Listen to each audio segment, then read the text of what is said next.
Жарандык активист Мирлан Ураимов 11-сентябрда Бишкектин 1-май райондук сотунун өкүмү менен 1 жылга эркинен ажыратылып, сот салынан камакка алынган. Ал кылмыш жаза кодексинин 327 бийликти күч менен басып алууга ачык чакырыктар беренесинин негизинде күнөөлүү деп табылган. Активистке каршы иштин козголушуна Ураимовдун атынан Facebook'тагы постко жазылган комментарий себеп болгон.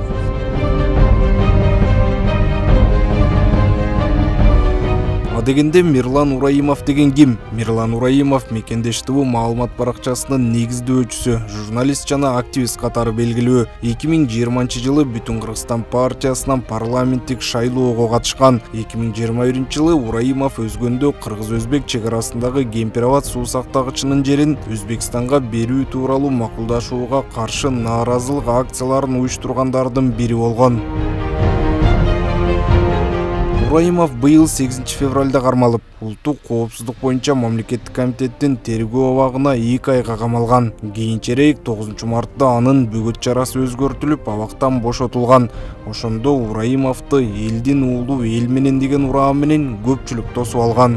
Мен дайым ушул сөзүмдөн баштайм да. Менин атымдан жазылган комментарий такыр башкача жазылган, башкача айтылган. Буну атайын жасашкан. Аны бардыңыздар, көрдүңүздөр, билдиңиздер. Эмне калайын? Мен өзүм үчүн күрөшкөн жокмун, өзүм үчүн отурган жокмун, чынын айтайын. Себеп дегенде, бул комментарийдин артынан бул публикация эмес. Мен публикация жасаган эмесмин. Мен өзүм дайыма публикация жасайм, бирок комментарий жазбайм. Менин артымдан ушундай комментарий жазып, кээ адамдарга атына жаманаттарды атаганына мындан кийин чекит коюш керек, негизичи.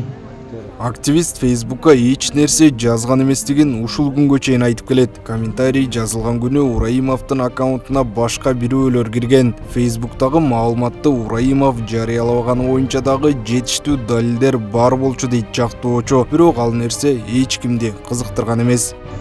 Чындык баары чыгат. Мына ак экенбиз, буюрса мындан кийин комментарийдин үстүнө ошол үстүнөн баарын иштеп, ак экенди өзүм ант.